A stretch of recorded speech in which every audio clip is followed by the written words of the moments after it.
Imagine un monde au bord du gouffre, un monde où l'injustice étouffe l'espoir, où les cœurs cherchent une lumière, mais ne trouvent que l'ombre du doute. Les prophéties parlent d'un guide, d'un homme envoyé pour rétablir l'équilibre. Mais ce guide, est-il un individu que nous attendons de loin, ou un éveil qui commence en nous?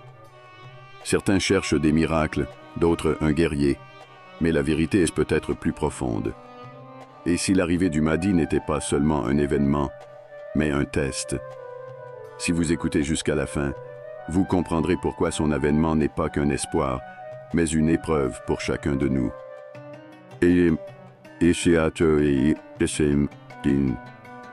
L'attente et l'espoir. Quand l'obscurité précède l'aube, l'histoire de l'humanité est marquée par des périodes d'obscurité, où l'injustice et l'oppression dominent. Mais chaque nuit, aussi profonde soit-elle, annonce une aurore. Dans la tradition islamique, l'émergence du Mahdi est décrite comme un moment où le monde, consumé par le chaos, retrouvera enfin la justice. L'attente dans les ténèbres. Imagine un désert immense, balayé par des vents brûlants. Les dunes s'étendent à perte de vue, et au milieu de cet océan de sable, une caravane avance péniblement. Les voyageurs sont fatigués, leurs lèvres sont sèches, leurs visages creusés par la soif. Mais malgré leur épuisement, ils continuent d'avancer, guidés par une seule conviction. Quelque part, au-delà des dunes, il y a un oasis, une source d'eau pure qui les sauvera. Cette caravane, c'est l'humanité, avançant à travers les épreuves de l'histoire. L'eau qu'elle cherche, c'est la justice, la paix et la guidance divine. Mais combien abandonnent en chemin, épuisés par l'injustice, la corruption et les mensonges? Ne vivons-nous pas une époque où la vérité semble dissimulée sous les voiles de la confusion, où l'homme sincère est marginalisé et où celui qui suit ses passions est glorifié? N'est-ce pas ce même sentiment d'attente, cette sensation qu'un changement est imminent, qui anime aujourd'hui tant de cœurs? Un verset nous rappelle la nature cyclique des épreuves et des délivrances. Ne pense point qu'Allah soit inattentif à ce que font les injustes. Il leur accordera un délai jusqu'au jour où leurs regards seront figés. Sourate 14, 42. L'injustice semble parfois triompher, mais ce n'est qu'un leurre. Comme la nuit qui précède l'aube, le mal semble puissant juste avant sa chute. Alors, l'apparition du Mahdi est-elle une réalité tangible ou un symbole d'un réveil spirituel nécessaire à l'humanité? Un espoir enraciné dans l'histoire. L'histoire se répète. Rappelons-nous du peuple de Moïse, opprimé par Pharaon, priant désespérément pour une délivrance.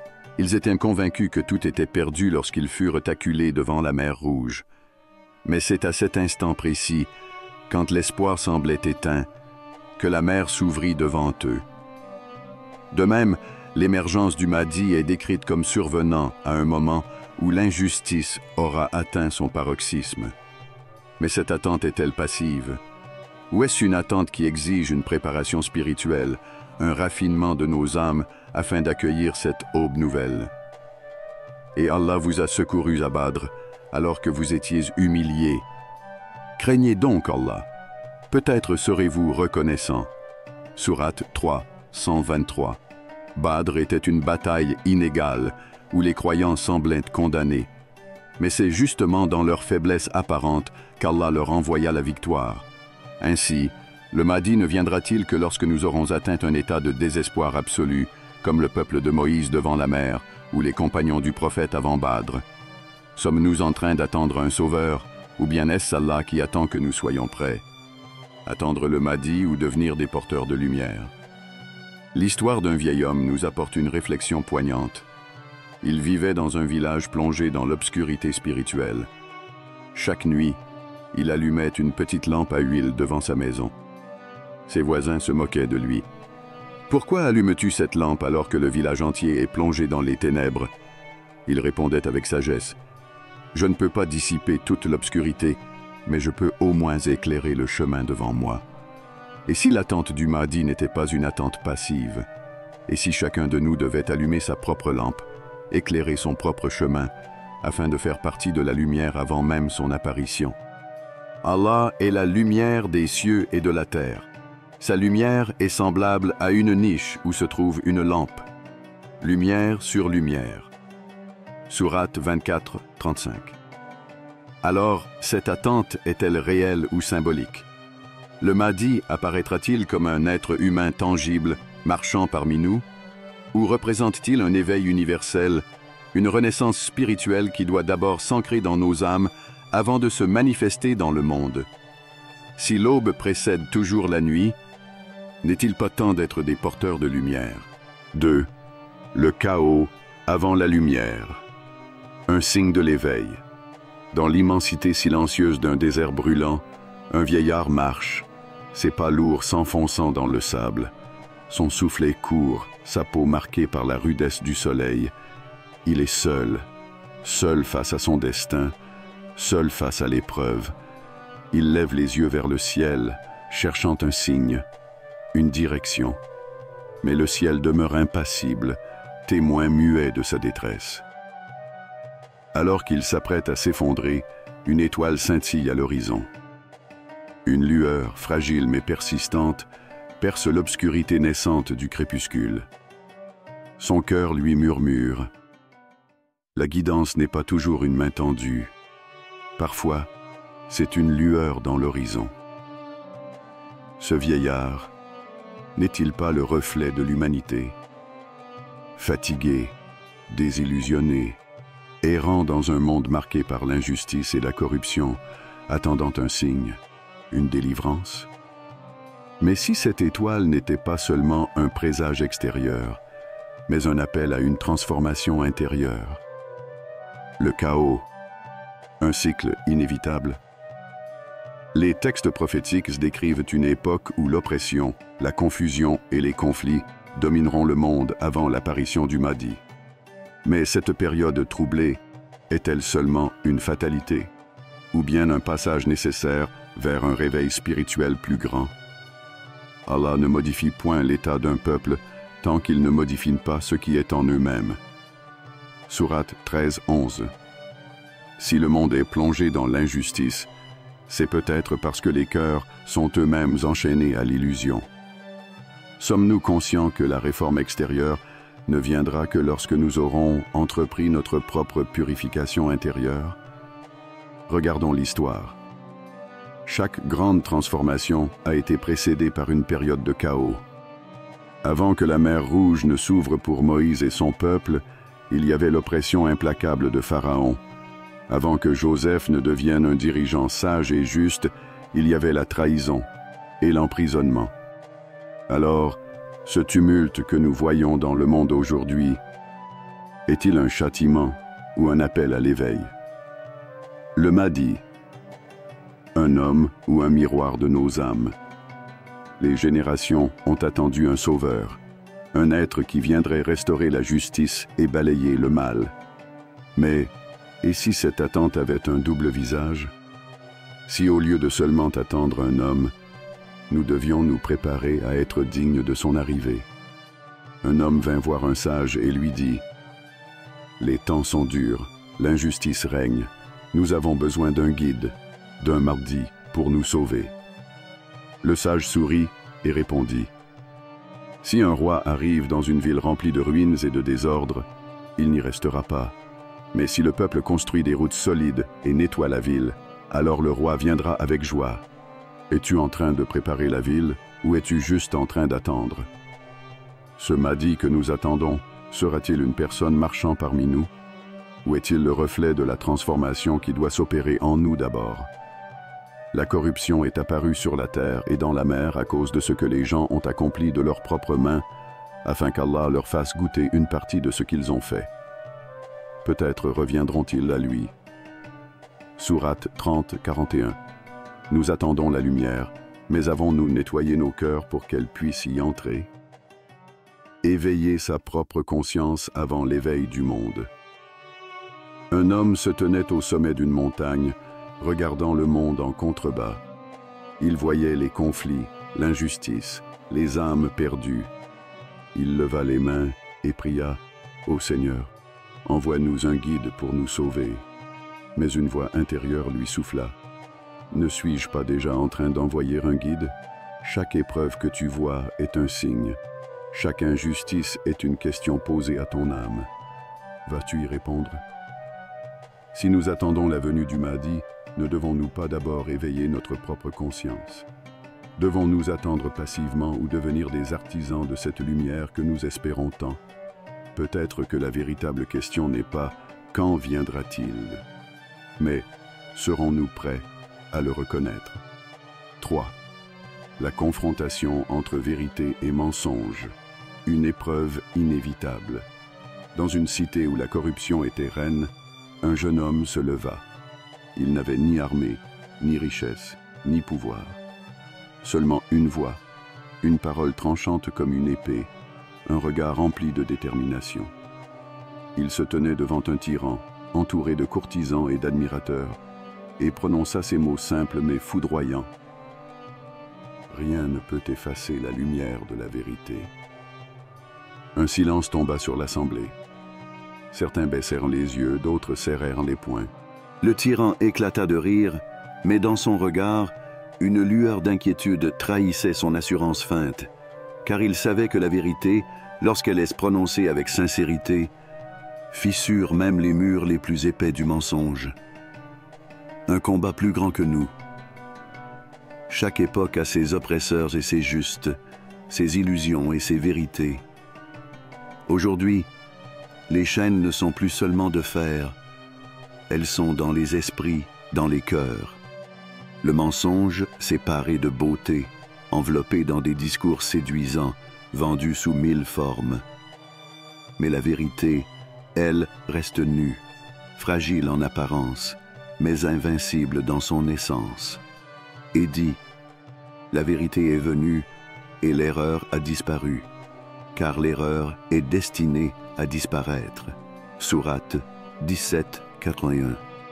Ce combat entre vérité et mensonge est inscrit dans la trame même de notre existence. Avant l'émergence du Mahdi, les traditions parlent d'une époque où le faux semblera triompher, où l'injustice dominera, où ceux qui s'accrochent à la vérité seront moqués, persécutés, isolés. Mais cette confrontation est-elle uniquement physique? Faut-il attendre une bataille tangible, ou bien ce combat se joue-t-il d'abord à l'intérieur de nous-mêmes? Sommes-nous prêts à voir la vérité? Un homme s'approcha d'un sage et lui demanda « Comment reconnaître la vérité lorsque le mensonge est partout ?» Le sage lui tendit un verre d'eau limpide et un autre rempli d'eau trouble. « Si tu as soif et que tu ne sais pas que l'eau pure existe, tu boiras celle qui est souillée. Mais si tu as déjà goûté à la clarté de l'eau pure, alors même dans le désert, tu refuseras de boire ce qui est impur. » Le mensonge ne triomphe que là où les cœurs ne savent plus distinguer l'ombre de la lumière. Aujourd'hui, nous vivons dans un monde où l'oppression prend le masque de la justice, où l'injustice se justifie par des mots séduisants. Mais lorsque viendra la vérité, ces illusions s'évanouiront comme un mirage. Ce moment approche-t-il? Ou bien sommes-nous encore trop endormis pour entendre l'appel, attendre le Mahdi ou devenir des porteurs de lumière?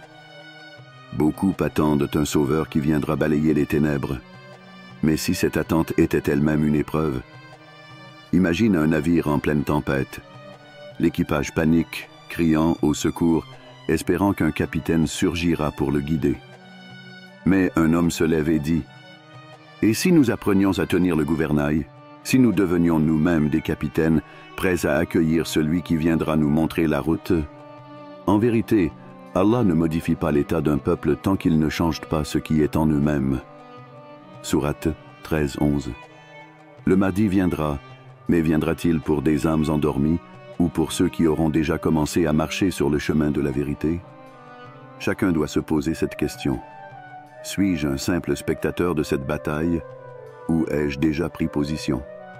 4. L'épreuve de la foi. Qui reconnaîtra le Mahdi? Un voyageur arrive dans une ville inconnue. Il ne connaît ni les rues, ni les visages, ni les langues qui s'y parlent. Tout ce qu'il a, c'est une question brûlante. Où est le chemin? Il s'arrête devant un groupe d'hommes, richement vêtus, leur allure imposante. L'un d'eux lui répond avec assurance: « Nous sommes les seuls à connaître la route, suis-nous. » Mais en avançant avec eux, le voyageur sent une gêne, une ombre dans leur voix, un poids sur son cœur. Alors il s'arrête, hésite et demande à d'autres passants. Chacun prétend savoir. Et puis, au détour d'une ruelle, il croise un vieil homme humble, les yeux empreints de sagesse. Il ne crie pas, ne s'impose pas, mais lorsqu'il parle, ses paroles résonnent au plus profond du voyageur. Il comprend alors: ce n'est pas la voix la plus forte qui guide, mais celle qui touche le cœur avec vérité. Un signe mal compris. L'histoire de ce voyageur est celle de l'humanité face à l'attente du Mahdi. Il est dit que son apparition sera une épreuve, non pour ceux qui ne l'attendent pas, mais pour ceux qui prétendent le chercher. Car beaucoup l'imagineront selon leurs propres désirs. Un roi puissant, un guerrier invincible, un libérateur qui correspond à leurs attentes personnelles. Ceux qui croient en l'invisible accomplissent la prière et dépensent dans le sentier d'Allah de ce que nous leur avons attribué. Sourate 2-3. Mais Allah guide qui il veut. Lorsque la vérité se manifeste, elle ne vient pas toujours avec éclat et grandeur. Parfois, elle est simple, discrète, subtile. Seuls ceux dont le cœur est sincère, purifiés des illusions du monde, reconnaîtront le Mahdi. Le tyran éclata de rire, mais dans son regard, une lueur d'inquiétude trahissait son assurance feinte, car il savait que la vérité, lorsqu'elle est prononcée avec sincérité, fissure même les murs les plus épais du mensonge. Un combat plus grand que nous. Chaque époque a ses oppresseurs et ses justes, ses illusions et ses vérités. Aujourd'hui, les chaînes ne sont plus seulement de fer, elles sont dans les esprits, dans les cœurs. Le mensonge s'est paré de beauté, enveloppé dans des discours séduisants, vendus sous 1000 formes. Mais la vérité, elle, reste nue, fragile en apparence, mais invincible dans son essence. Et dit: la vérité est venue et l'erreur a disparu, car l'erreur est destinée à disparaître.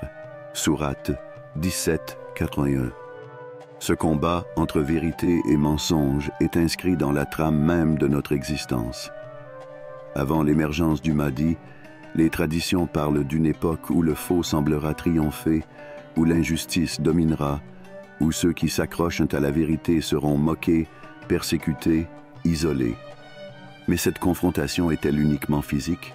Faut-il attendre une bataille tangible, ou bien ce combat se joue-t-il d'abord à l'intérieur de nous-mêmes? Sommes-nous prêts à voir la vérité?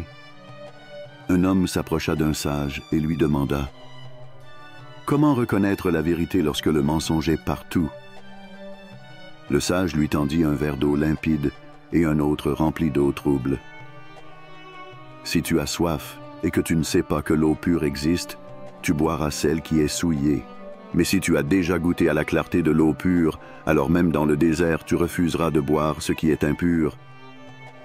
Le mensonge ne triomphe que là où les cœurs ne savent plus distinguer l'ombre de la lumière.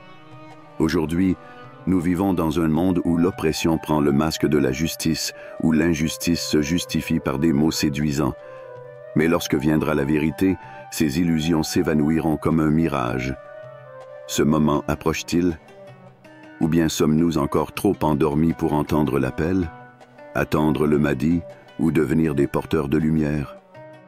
Beaucoup attendent un sauveur qui viendra balayer les ténèbres. Mais si cette attente était elle-même une épreuve? Imagine un navire en pleine tempête. L'équipage panique, criant au secours, espérant qu'un capitaine surgira pour le guider. Mais un homme se lève et dit: et si nous apprenions à tenir le gouvernail? Si nous devenions nous-mêmes des capitaines, prêts à accueillir celui qui viendra nous montrer la route? En vérité, Allah ne modifie pas l'état d'un peuple tant qu'il ne change pas ce qui est en eux-mêmes. Sourate 13-11. Le Mahdi viendra, mais viendra-t-il pour des âmes endormies ou pour ceux qui auront déjà commencé à marcher sur le chemin de la vérité? Chacun doit se poser cette question. Suis-je un simple spectateur de cette bataille ou ai-je déjà pris position? 4. L'épreuve de la foi. Qui reconnaîtra le Mahdi? Un voyageur arrive dans une ville inconnue. Il ne connaît ni les rues, ni les visages, ni les langues qui s'y parlent. Tout ce qu'il a, c'est une question brûlante. Où est le chemin? Il s'arrête devant un groupe d'hommes, richement vêtus, leur allure imposante. L'un d'eux lui répond avec assurance: « Nous sommes les seuls à connaître la route. Suis-nous. » Mais en avançant avec eux, le voyageur sent une gêne, une ombre dans leur voix, un poids sur son cœur. Alors il s'arrête, hésite et demande à d'autres passants. Chacun prétend savoir. Et puis, au détour d'une ruelle, il croise un vieil homme humble, les yeux empreints de sagesse. Il ne crie pas, ne s'impose pas, mais lorsqu'il parle, ses paroles résonnent au plus profond du voyageur.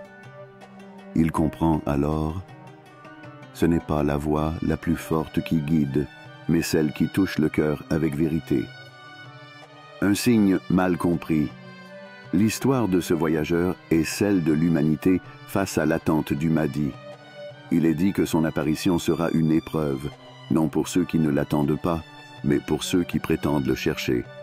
Car beaucoup l'imagineront selon leurs propres désirs.